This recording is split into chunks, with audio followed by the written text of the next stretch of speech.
Did you know there was a Storygraph desktop app? I didn't know that either. I just downloaded it and installed it now. Had no idea. Anyway, hi everyone. I hope you are all doing well. It is the monthly reading wrap up that I always seem to do slightly delayed. Whoopsies. Anyway, hi, it's me, Al. Welcome back to my channel, or welcome to my channel. Thank you so much for being here. We're just gonna do a very chill, chatty sort of reading wrap up for the month of October. October was another weird month. I feel like I've been having a lot of weird months this year. I don't know why. Actually, no, I think I do. It's because of work. When you're like, you just at night, you're just tired and all you want to do is sleep. So that's been really interesting. But let's go into the books that I read this month. Okay, starting with a classic that I randomly decided to pick up because of a TikTok video that I saw of like the mini series based on this book. If I can find the TikTok, I'll insert it here. I am asking you to be my wife. No. I had to think. I know. You aren't offended? How could I be offended? Mr. Wilcox. I am not of your set. No, you're not. And I am much older than you. Yes, you are. But I am. Mr. Wilcox, you quite take my breath away. There's no need to advance your cause. I thought perhaps there might be. No, indeed. Well. But if I can't just know that the guy that plays Mr. Darcy in the Keira Knightley version of Pride and Prejudice was in it, and he was playing the main kind of dude character in this book. And I'm pretty sure it was Hayley Atwell who was in this. It's Howard's End by E.M. Forster. This is my third E.M. Forster. I've read Where Angels Fear to Tread and I've read Maurice. So this is my third. It's pretty, like, my copy is pretty chunky. I really, really loved this. I gave it 4 stars. I didn't know what I was expecting when I was reading this book. Now, it's kind of centered around 2 sisters, and we have, what are the names? Margaret and Helen Schlegel of London, and they're kind of a bit progressive, you know, that they're women, like very quite not wealthy, but well-off women, are very intelligent, who are quite engaged in politics, in like the burgeoning kind of suffragette movement, or like not really, it's more like women's votes and yeah, suffragette movement. I'm getting my history confused. Anyway, so they're very intelligent, they have very clear ideas, they know their own mind, and they meet on vacation, which doesn't happen in the book. The book starts with them already have gone on the vacation, and they kind of talk about it. Going on vacation, and they meet the Wilcoxes, and they didn't really think much of it. They made friends, but then they were invited to the Wilcoxes' estate in the country, Howard's End, that was the estate it was called, and Margaret doesn't go, but Helen does, and drama happens there, and they don't really, like, that's that. And then the Wilcoxes kind of moved to London, and Margaret and Ruth kind of create this friendship, and unbeknownst to Margaret and Helen, but Ruth leaves Howard's End to Margaret, but Mr. Wilcox, Ruth's husband, whose first name escapes me, Henry, but Henry and like his kids, like the family, decide never to tell them, and what happens instead is over time, Margaret and Henry and like just their social life start to entangle, and then eventually it kind of becomes a romance, but it's more of a commentary, I think, on like social class and women. Honestly, E.M. Forster writes women really well. He understands. I feel like he understands us. And the passages in this about love and marriage as well, and like Margaret, like she's very cerebral in some ways, and so she's like, I know what it means to be in a marriage, but I don't want to lose myself because I am my own person, but I also really like love this man. And it's just a very interesting story, and it's a story that honestly doesn't really have much of a plot.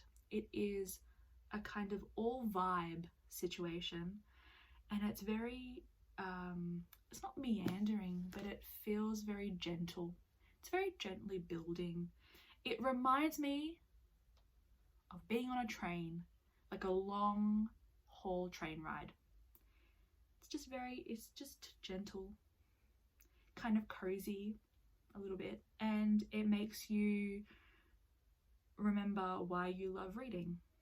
I remember reading this and I'm just like, why don't I read more classics more often? Because something about E.M. Forster's ability to just like put sentences together and put specific words in a sentence together just really hits me.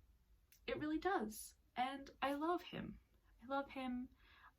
I think I'm going to read A Room with a View next. Maybe, I don't know, what E.M. Forster book should I read next?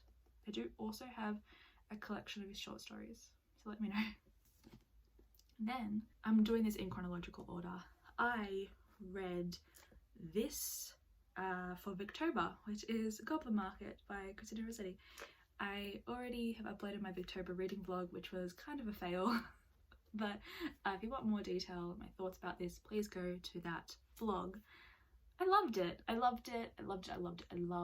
I think this is one of my favourite poems of all time. I gave it 5 stars. It was truly magnificent. Read this outside in the sun, which definitely helped. It's so creepy, but is it? I don't know how to describe it. It's kind of unsettling. It's a very unsettling poem. You feel like on the precipice of being very disturbed, but it's also incredibly not sensual. I feel like there's a lot of aspects that are sexualized, and it's very deliberate because there's this entire like commentary on patriarchy and violence against women and sexual objectification of women. And you have the two characters, the two sisters, Laura and Lizzie, who are kind of victims but also survivors. Specifically, I think it's Laura who makes choices like essentially like sacrificing her innocence and like parts of herself, and honestly most likely herself, for her sister. There's a lot of like imagery around the mouth and like suckling and licking and eating and all that stuff. So there's like the sexual aspect of it is so violent that it adds to the unsettling nature of this poem. I loved it. There's also a couple of other poetry at the end of this, which I also talk very briefly about. I just really loved this, and this specific book was a Christmas or birthday present from Hannah, because she knows that it's one of my favourite poems of all time. Love it. And then I read a library book. I finally read A River Enchanted by Rebecca Ross, because she's been going kind of viral for her book, most recently Divine Rivals. And so I was like, oh, I don't want to buy Divine Rivals, but I don't want to also like borrow from the library just yet because I'll be waiting 15,000 years. So why not read some of her backlist? And A River Enchanted was, if I'm correct, it was on like nominated or like on the list for the Goodreads Fantasy last year. And so I was a bit intrigued and it sounded very interesting, so I picked it up. And it's about this boy, well, young man, who's coming back to the Isle of something. It kind of escapes me. And then we're going to talk about why. It is not very memorable. So we have Jack Tamerlane, who hasn't stepped foot on Cadence, which is like the island that he's from in a decade, because he went to university for music. He goes back because his like king or queen essentially asked him to come back because they need his help.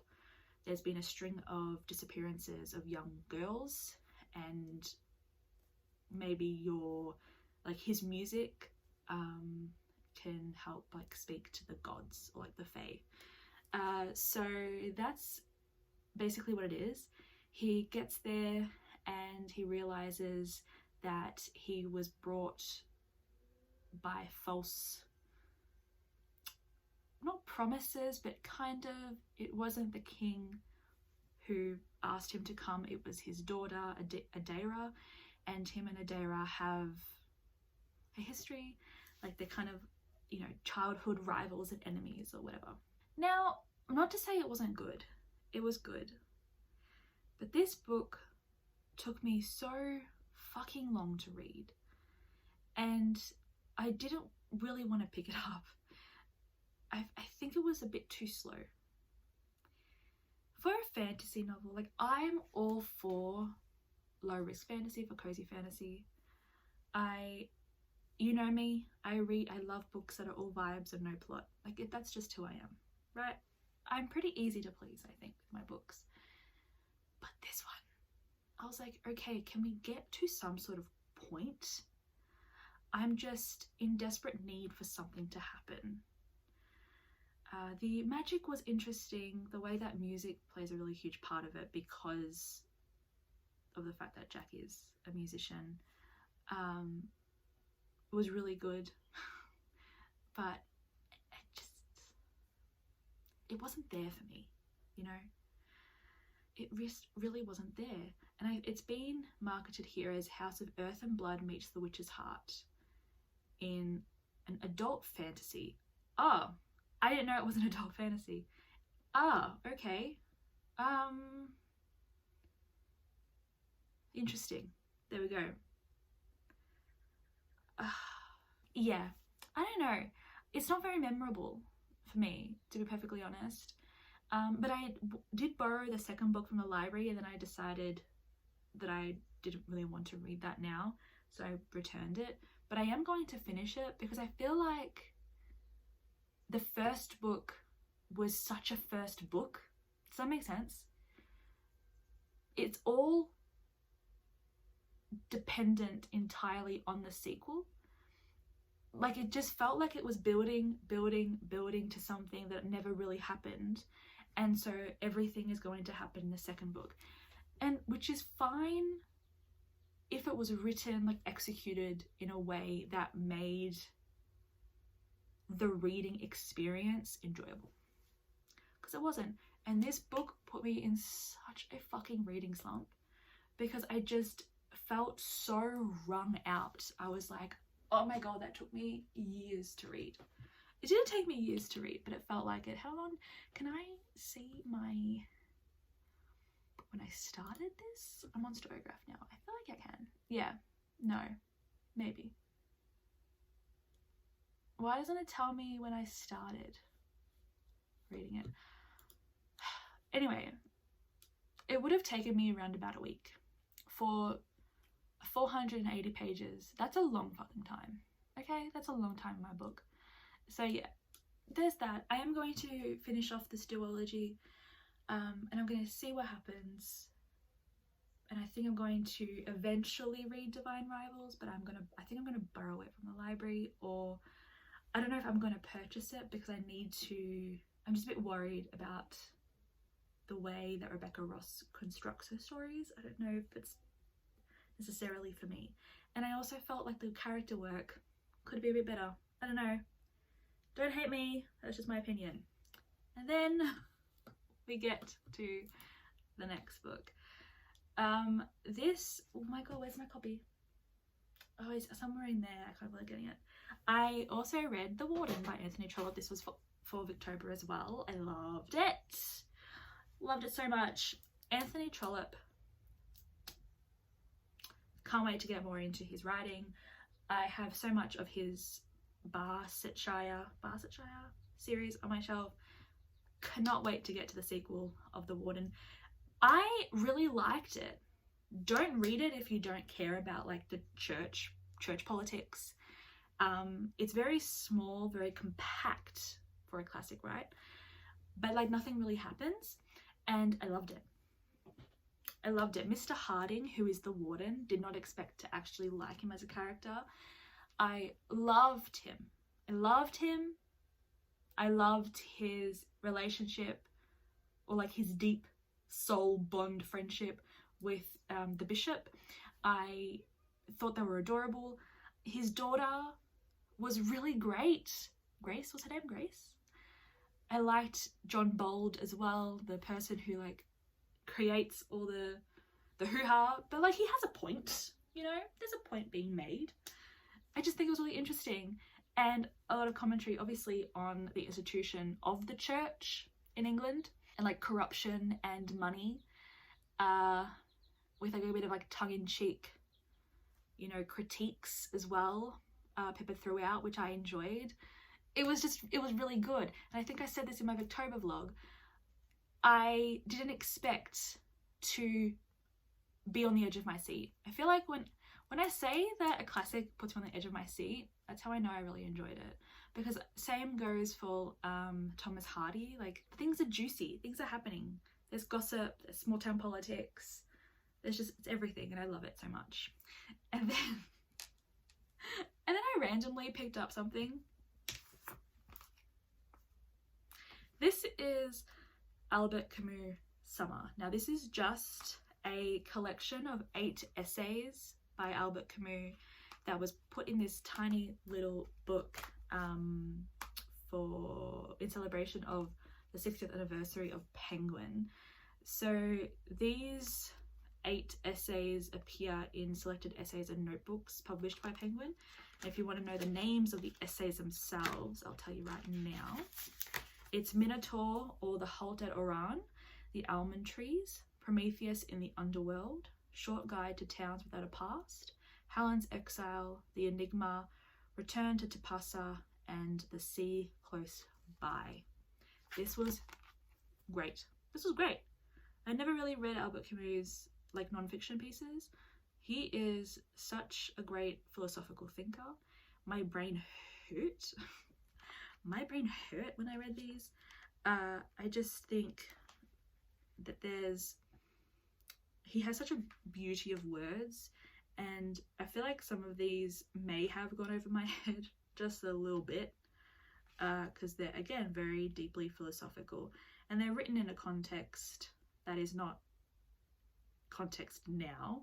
It's after the Second World War, and so he's really dealing, or like grappling with, this idea of like who inherits the world, and which is actually kind of ties into Howard's End. Interesting, this idea of like who inherits the world, but also like towns, like space and location holding so much history, and the burdens of that, and especially in the aftermath of war, the misery of that. So very interesting if you enjoy Albert Camus' writing. I love him, so it was a joy to read. Oh, I then read This Other Eden by Paul Harding.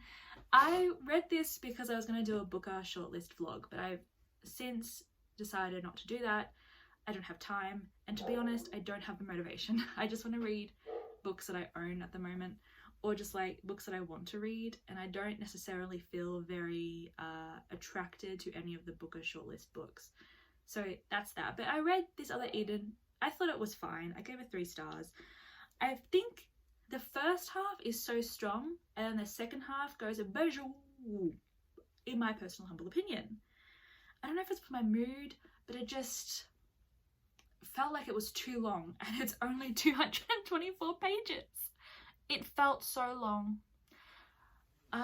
What's this book about? It's about Eden, I think, which is an island. It is based off a real place that was inhabited by like local peoples, and they were, you know, like a mishmash of different ethnicities and races, but mostly people of color and like indigenous people, and then the like council, the government, the state of which that island was a part of, forcibly evicted them. Truly horrible, and at points I did get quite emotional. It's, you know, I think I googled it and found out about the actual place that it's based on. I liked the way Paul Harding writes. There's like a very lyrical, beautiful quality to it. Very like hazy, if that makes sense. Like I want to say like kind of mythical, like, you know what I mean? That type of folkloric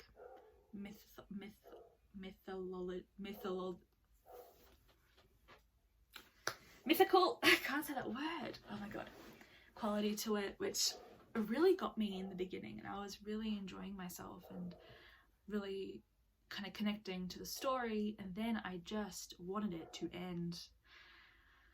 Honestly, unmemorable, and I was kind of disappointed, to be honest.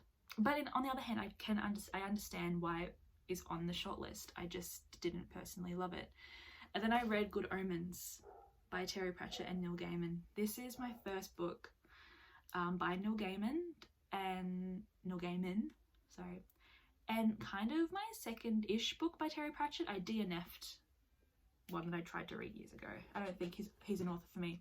I liked this, but I think the fact that I watched the series made me love this book more. I thought it was good. It was a good time. Even though I've never read it in my childhood, felt very nostalgic. I didn't enjoy the random F slurs though, and it was slightly fat-phobic and kind of racist. But you know, it's all supposed to be a joke, but don't think it like aged very well in that regard. Good that they took those parts out of the series, basically.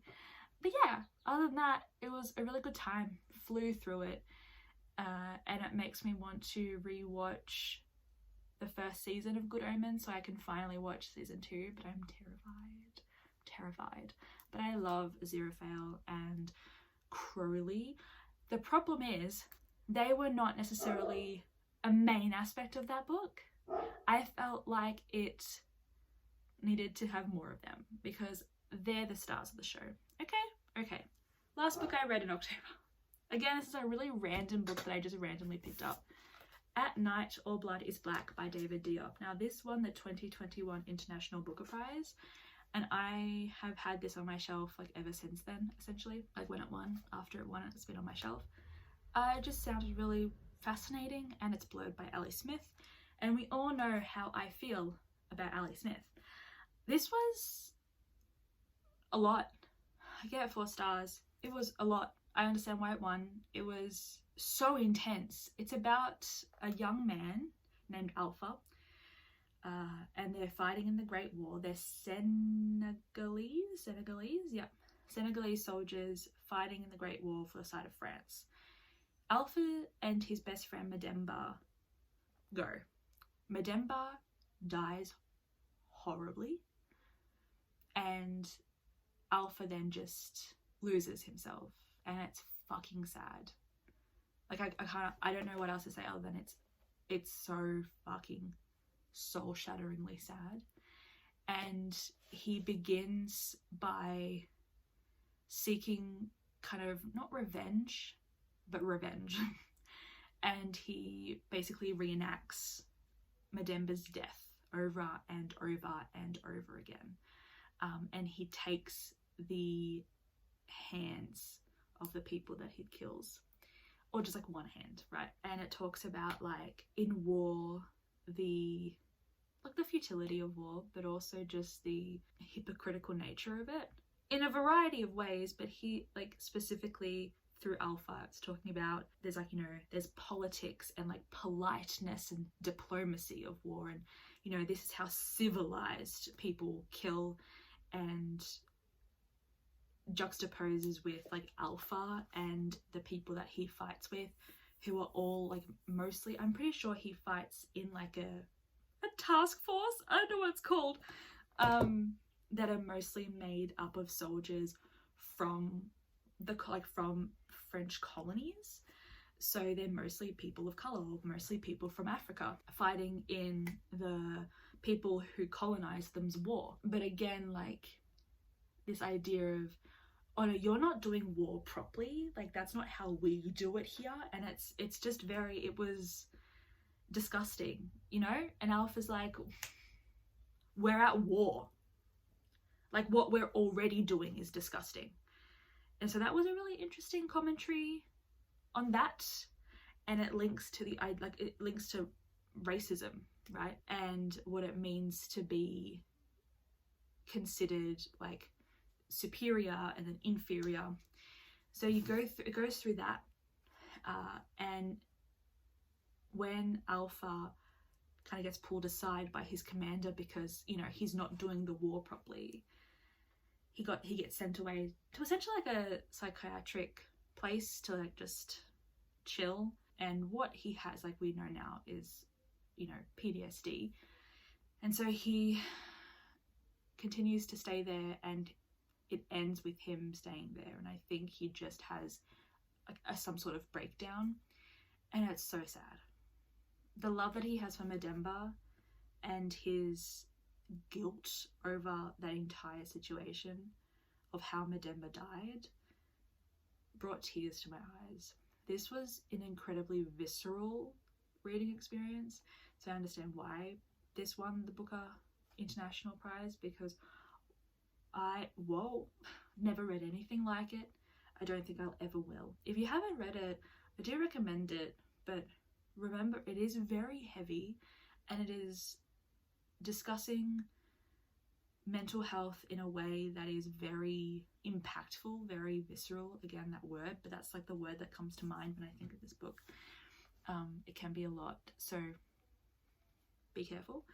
But yeah, I just randomly picked it up because I just wanted something small, but this still took me like 2-3 days to read because it was a lot and I had to put it down. But I'm very happy that I picked it up, because I honestly wouldn't have unless I just randomly did. But yeah, so I read a total of 8 books in October, and I think if I look at my stats, because I've got my handy dandy desktop app for Storygraph now, not sponsored by the way, but so my most read genres were literary, classics, and fantasy, which, yeah, that makes sense. My average rating for the month was 3.91. I read approximately 2,305 pages, and I read exactly 50% of books between 300 and 499 pages, and 50% of books under 300 pages, which is pretty cool. Sorry for the change in angle, my camera died. But yeah, so that's been my month of October. I don't know what else to say other than November's been a really good reading month. It's been like very eclectic, I think. I've just been reading whatever I want, picking off random books from the shelf. It's been really fun.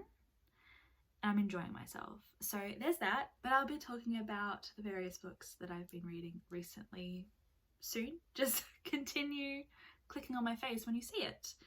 And that's it for today, friends. Until next time, happy reading. Take care and stay safe, please. Bye.